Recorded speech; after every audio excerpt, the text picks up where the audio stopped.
विमर्श हुआ, मैं आपसे निवेदन करना चाहता हूं कि आजादी के बाद जो संविधान बना, क्योंकि उससे पहले राजतंत्र था और हम सभी अंग्रेजों के गुलाम थे। बाबा साहब ने जो संविधान बनाया, इसमें यह शर्त रखी कि हमारे देश में विभिन्न जातियां हैं और विभिन्न धर्मों के लोग रहते हैं।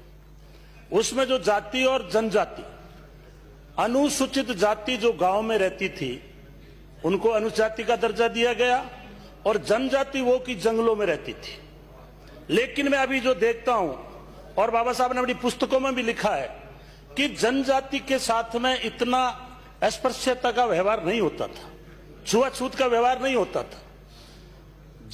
जाति जो है अनुसूचित जाति, उसके साथ छुआछूत का व्यवहार था। यह कोई गरीब उन्मूलन प्रोग्राम नहीं था। बाबा साहब ने जो आरक्षण दिया, उसकी जो मूल भावना थी कि जिस तरह से हमारी बॉडी में अगर एक अंग कमजोर होता है, उसको दवाई दे के ठीक किया जाता है ताकि अपाहिज नहीं कहलाएं, उसी प्रकार हमारे समाज में वर्ण व्यवस्था थी। सबसे ऊपर ब्राह्मण, दूसरे नंबर पर क्षत्रिय, तीसरे नंबर पर वैश्य और चौथे नंबर पर शूद्र। तीनों का भार हमारे ऊपर था। तो बाबा साहब ने कहा था कि अगर आपको इस देश को विकास करना है तो इस खड़ी लाइन को पड़ी लाइन कर दो, सबको समानता का दर्जा दे दो, हमारे देश को कोई विकास से रोक नहीं पाएगा। उसी भावना के अनुरूप कांग्रेस ने बाबा साहब के संविधान को मान्यता दी। वो जब इनक्लोज लिखते थे संविधान का, तो वल्लभ भाई पटेल, नेहरू जी सब उसको स्वीकृति देते थे, संविधान बना। उस वक्त जिनका ये विवरण दे रहे हैं, इन लोगों का कोई लेना देना भी नहीं था। अभी ये बात भी आई कि गांधी जी का और उनका विवाद था, इस तरह की कोई बात नहीं थी। लेकिन बाबा साहब ने यह जरूर तबका है जिसको हम अछूत समझ के बाहर रख रहे हैं, वो पशु की जिंदगी जीने के लिए मजबूर हैं। अगर उन्हें हमें बराबर लाना है तो हमें आरक्षण देने की आवश्यकता रहेगी। और उन्होंने ये कहा कि आरक्षण ये जब तक ही रहेगा जब तक इस देश में जाति व्यवस्था रहेगी। तो मेरा आपसे आग्रह है सभापति महोदय कि इस देश में सामाजिक समानता और आर्थिक समानता जब तक नहीं आएगी, जब तक ये जो है आरक्षण जारी रहेगा। क्योंकि चाहे आज आरक्षण आज ही खत्म कर दे, आरक्षण के नाम पे हमें गाली बहुत पड़ती थी, लेकिन अब तो ठीक हो गया कि ओबीसी को 27% आरक्षण, 10% श्रमण जाति को आरक्षण, कुछ गाली कमजोर हो गई। लेकिन मैं आपसे आग्रह करना चाहता हूं कि यदि आप इस देश को विकास की ओर ले जाना चाहते हो तो हमारे धर्म को सबसे पहले, जो हमारे समाज के ऊपर ये छुआछूत का कलंक है, इस कलंक को हमें खत्म करना पड़ेगा। छुआछूत हम तो करते नहीं, इसलिए हम चाहते हैं कि जिन्होंने ये गलती की है, ये सुधार उनको करना चाहिए। आज मैं देख रहा हूं एससी और एसटी के मुद्दे पर ज्यादातर एससी और एसटी के एमएलए बोल रहे हैं। मैं तो कहता हूं श्रमण जाति के नेताओं को बोलना चाहिए, ये बात गांव में जाके बोलनी चाहिए कि आज पूरे विश्व के अंदर एक बात की चर्चा है कि ये देश ऐसा है जो जातियों में बंटा हुआ है। ये आजादी से पहले मुगल आए, उनसे पहले तुगलक आए, उससे पहले गुलाम वंश आया, उससे पहले मीर कासिम आया। मुझे याद आता है अटल बिहारी जी का एक वीडियो देखा मैंने, वो गजनी गए, उन्होंने कहा मैं गजनी देखना चाहता हूं। लोगों ने कहा गजनी देख के क्या करोगे? गजनी देखा एक छोटा सा गांव। तो अटल बिहारी जी ने कहा कि मैं गजनी इसलिए देखना चाहता हूं कि गजनी बदमाश साथ में 10-20 असामाजिक तत्व लेकर 16 बार सोमनाथ के मंदिर को लूट गया। यहां ज्यादा संख्या नहीं थी उसके पास, इसलिए उसने कहा मैं गजनी देखना चाहता हूं। तो वो क्यों लूट गया? क्योंकि हमारा समाज जाति और वर्ण व्यवस्था में फंसा हुआ था, हमारा में एकता नहीं थी। इसलिए जो हमारे जैसे हम लोगों को हथियार की ट्रेनिंग नहीं थी। बंदूक कौन उठाएगा? क्षत्रिय उठाएगा। पूजा कौन करेगा? ब्राह्मण से करेंगे। वैश्य क्या करेंगे? व्यापार करेंगे। उस फूट का फायदा उठा करके और एक छोटा सा आदमी हमारे सोमनाथ मंदिर को लूट के और हमारी मूर्तियां तोड़ करके सोने और चांदी को खच्चर भर के अफगानिस्तान ले गया। ये मैं नहीं कह रहा हूं, ये अटल बिहारी वाजपेयी जी का वीडियो है। इसलिए हमें समझना चाहिए, चाहे महान पुरुष चाहे बीजेपी में रहा हो चाहे कांग्रेस में रहा हो, हम सबका सम्मान करते हैं। इसलिए मैं निवेदन करना चाहता हूं कि इस सामाजिक अस्पृश्यता का हम अपमान सहन करते हैं। हम कहीं भी जाते हैं, अगर हम ये कह दें हम हिंदू है, वो संतुष्ट नहीं होगा जब तक हम जाति नहीं बताएंगे। क्या प्यार बोलते तो ठीक हो, फिर कहेंगे जाति क्या है, तो फिर ये बात कहेंगे आपने इस जाति में कैसे जन्म हो गया। ये हमें बहुत पीड़ा है सभापति महोदय। और ये बात मैं कहता हूं, इस देश में नेता बहुत है, इस देश में नीति बहुत है, कमी है तो नीयत की है। अगर किसी आदमी की नीयत ठीक हो जाए शासन करने वालों की, तो ये कोई बात लंबी नहीं चल सकती। क्योंकि डॉक्टर अंबेडकर ने कहा था संविधान बड़ा है, लिखित है, पूरे विश्व में प्रशंसा होती है आज भी, लेकिन अगर संविधान को चलाने वाले लोग, सत्ता में बैठने वाले लोग अगर इस संविधान को ठीक तरह से नहीं चलाएंगे तो ये संविधान गलत कहलाएगा, गंदा कहलाएगा।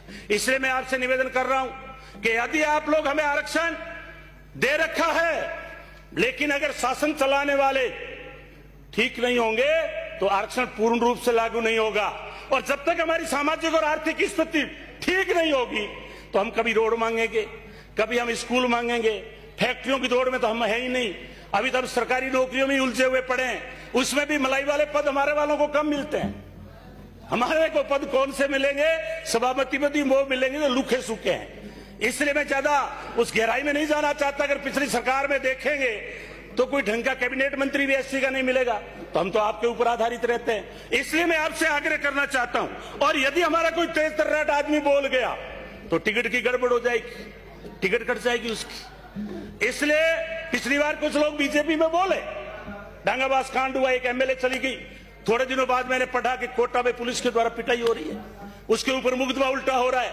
तो मैं कहना यह चाहता हूं आपसे कि आज हमें यह विचार विमर्श करना पड़ेगा, क्योंकि सामने बैठे हैं वो भी बुद्धिजीवी हैं, शासन चला चुके हैं, सारी बात अच्छी तरह से जानते हैं। लेकिन हमारी एक पीड़ा है, हम आर्थिक कमजोर रहने को तैयार हैं, हम झोपड़ी में रहने को तैयार हैं। हमने मोमबत्ती देख करके उसको रात को उजाला करके पढ़ाई की, एमए की, सामाजिक हॉस्टलों में रहे, हमें कोई दर्द नहीं, हमें लुखी सोखी रोटी मिली। आज भी हमारा बच्चा जो समाज कल्याण हॉस्टल में रह रहा है उसको कोई किसी तरह की बड़ी सुविधा नहीं है। हम जब हॉस्टल में जाते हैं, गद्दे पुराने हैं, चद्दर मेली पड़ी है, आटे में इलिया पड़ी है, सब्जी आती है उसमें भी आधा सुपरडेंट माल बढ़ा जाता है। इसलिए बहुत सारी बातें हैं, वो परिस्थिति हम झेलने को तैयार है।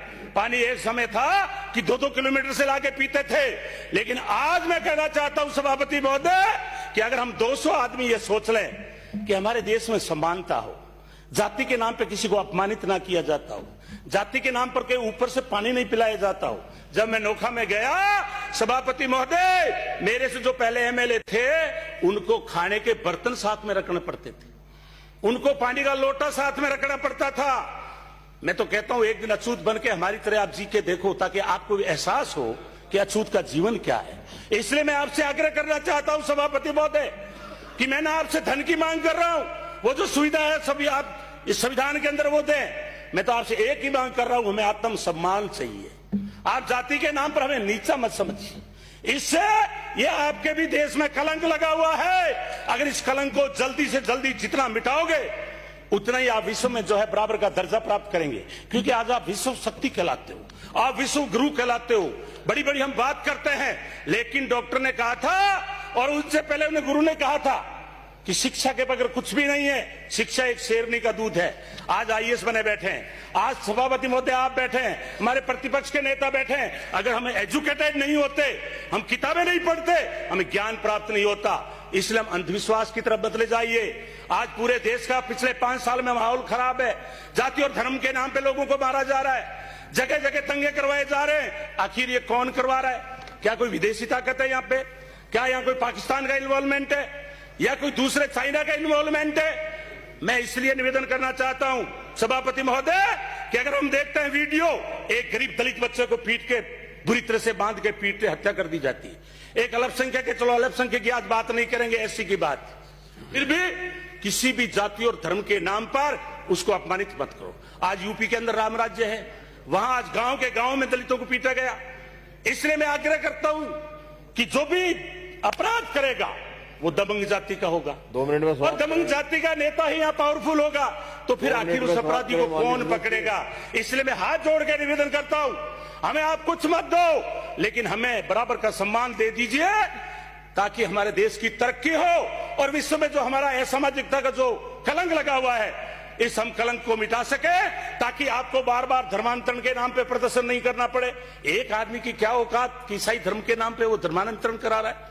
देश हमारा है, हम लोग देश के हैं, इसलिए आप यहां, चूंकि आपको मीडिया में खबर बनानी है, उसकी बजाय एक प्रभावशाली आदमी अगर उस गरीब को इज्जत देगा, वो आदमी धर्म परिवर्तन नहीं करेगा। मैं एक उदाहरण देके बैठूंगा। मेरे एक बेगवाल अलादीन बन गया, मुसलमान धर्म परिवर्तन कर लिया। मैं गया, मेरे मामा लगता था, मैंने कहा मामा, सगना राम नाम था, थोड़े दिन पहले की बात है, कोई 10 एक साल पहले। मैंने कहा आप अलादीन कैसे बने? उन्होंने कहा गोविंद राम, मेरे पे 20,000 रुपया कर्जा था, मैं किसी के पास जाता हूं बढ़िया उधार नहीं देता, किसी के पास जाता हूं उधार पैसा नहीं देता, किसी के पास जाता हूं कि पानी पिला तो जाति पहले पूछते हैं। आज मैं अलादीन बन गया हूं, मस्जिद में बैठा हूं, चारों तरफ से आराम से मेरे को नॉन वेज बकरे बढ़िया बढ़िया काट के खिलाते हैं, अच्छी मेरी सेवा करते हैं, मौलवी जी कह के मेरे को बतलाते हैं, मेरे तो कलंक मिट गया छुआछूत का। इसलिए मैं निवेदन करना चाहता हूं कि गरीब आदमी, गरीब जातियां, हम गरीबी से पीड़ित नहीं है, लेकिन आप जो अपमान करते हो, छुआछूत करते हो गांव में, हम उससे पीड़ित हैं। मैं ये नहीं कहता कि जो माननीय सदस्य बैठे आपकी भावना गलत है, लेकिन अभी तक आपका प्रचार का मुद्दा होना चाहिए गांव में कि मेरे सवर्ण जात के भाइयों, ये दलित हमारा भाई है, इसने कभी देश के प्रति विद्रोह नहीं किया, कभी भीखा रहा तो विद्रोह नहीं किया, हमारे घरों में ये काम करने वाले लोग, हमारी सफाई करने वाले लोग, और हम इसके साथ छुआछूत कर रहे हैं। इसलिए मैं निवेदन करना चाहता हूं सभापति महोदय कि अगर हमें देश को विकास की ओर ले जाना है तो बाबा साहब ने एक कहा है, वे धन्य हैं जो अनुभव करते हैं कि जिन लोगों में हमारा जन्म हुआ है उनका उद्धार करना हमारा कर्तव्य है।